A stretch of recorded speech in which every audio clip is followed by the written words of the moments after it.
Hi အနက်ဆက်မြန်မာအနေနဲ့ကြိုဆိုလိုက်ပါတယ်ဗျာတကယ်ကျွန်တော်ရေ action adventure anime တွေကိုကြည့်ရတာရိုးအီနေပြီဆိုရင်တော့ Otaku နဲ့ Geru ကောင်မလေးတွေကြားကစံပြပြီးစိတ်ဝင်စားစရာကောင်းတဲ့ရေမောဘွယ်ရွန်ကွန်ကားကောင်းတကားဖြစ်တဲ့ Girl Can Be Kind to Otaku အကြောင်းကိုပြောပြပေးသွားမှာဖြစ်ပါတယ်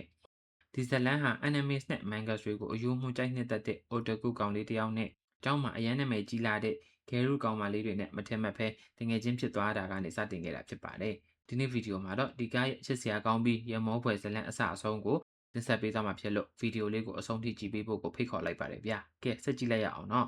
ဇလန်ရဲ့မင်းသားတကူယာဆိုးဟာထက်တန်းကျောင်းမှာလူတွေနဲ့အရောတွဲမနေပဲတမန်အတိုင်းအေးအေးဆေးဆေးနေတတ်တဲ့ Otaku ကောင်လေးတစ်ယောက်ဖြစ်ပါတယ်ဗျာသူ့မှာလူတွေမသိသေးတဲ့လိုအပ်ချက်တစ်ခုရှိနေပြီးအဲ့ဒါကတော့ Glitter-mon anime တွေကိုအယုံမှုကြိုက်နှစ်သက်ပြီးဒီ anime စတိုက်ကပစ္စည်းတွေကိုစုရတာသဘောကျတဲ့ကောင်လေးတစ်ယောက်ဖြစ်ပါတယ်ဒါပေမဲ့သူဟာအထက်တန်းကျောင်းပတ်ဝန်းကျင်မှာ Otaku ဆိုပြီးအနေခင်ရမှာကြောက်တဲ့အတွက်ကြောင့်မလို့သူရဲ့ဝါသနာကိုလှုပ်အပ်ထားခဲ့ပါတယ်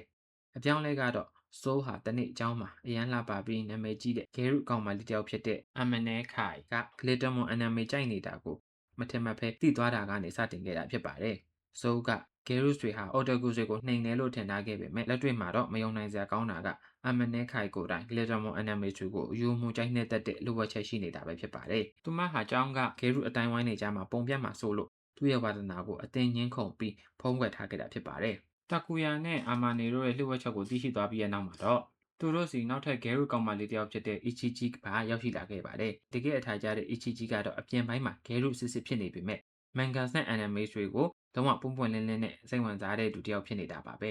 သူမဟာ manga ဇာတ်လမ်းတွေနဲ့ anime character တွေအကြောင်းကိုစိုးနဲ့အတူတောက်လျှောက်ဖော်ရွေဝင်ရောက်ဆွေးနွေးပေးခဲ့ပါတယ်ဒီလိုနဲ့ Glitter-mon ကိုတိတ်တခိုးကြိုက်နေတဲ့ Amma နဲ့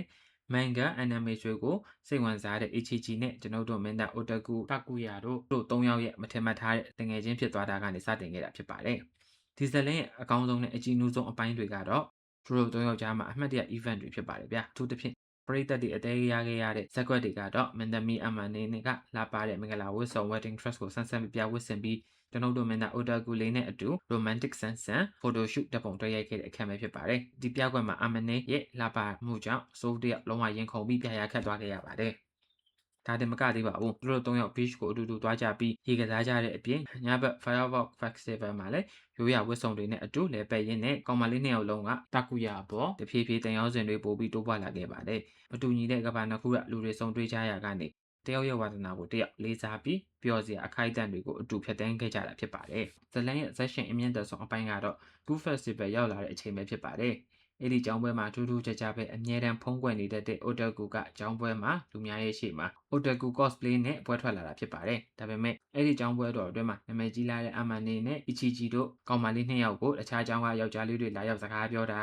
ပီပီရောလောက်တာတွေကိုမြင်တွေ့လိုက်ရတဲ့အခါမှာတော့အမြဲတမ်းအေးအေးဆေးဆေးနေတတ်တဲ့မင်းသား Takuya တယောက်စိတ်ထဲမှာမတာမယာနဲ့တဝင်းတို့တလို့ဖြစ်သွားခဲ့ပါတယ်ဗျာဒီလိုဖြစ်သွားတဲ့ CEO ရဲ့အမှုရာကြောင့်အကောင်မလေးတွေနဲ့သူတို့ကြားအချစ်ဇလန်းကပိုပြီးရင်ခုန်စရာကောင်းတဲ့အဆင့်ကိုရောက်ရှိသွားပါတော့တယ်။ကဲအချို့အဖြစ်ပြောရရင်တော့ဗျာ Girl Can Be Kind to Otaku ဟာပေါ့ပေါ့ပါပါစိတ်လွတ်လပ်လွတ်နဲ့ကြီးစုနိုင်ပြီးကျောင်းပွဲတွေတဝင်တိုမှုတွေ wedding dress ဝတ်စုံနဲ့ရင်ခုန်စရာအပြည့်နဲ့ Rongon anime ကိုနှစ်သက်တဲ့သူတွေအတွက်လုံးဝမကြည့်မဖြစ်ကြည့်ရမယ့်ကားကောင်းလေးတစ်ခါဖြစ်ပါတယ်။တကယ်ချင်းတို့ရော Otaku လေးနဲ့ Geru ကောင်မလေးတို့ကြားကစမ်းပြတဲ့ဆက်ဆံရေးကိုဘယ်လိုမြင်ကြလဲဆိုတာ comment မှာဝင်ရောက်ဆွေးနွေးပေးသွားပါအောင်နော်။ကျွန်တော်တို့ NSI မြန်မာ channel က anime reviews တွေကိုအမြဲတမ်းအမိုက်စားတင်ဆက်ပေးမဲ့ channel အသစ်ကလေးဖြစ်တာမလို့ဒီဗီဒီယိုလေးကိုသဘောကျရင် like and subscribe လုပ်ပြီးဝင်ရံပေးဖို့တောင်းဆိုချင်ပါတယ်ဗျာအားလုံးပဲတတား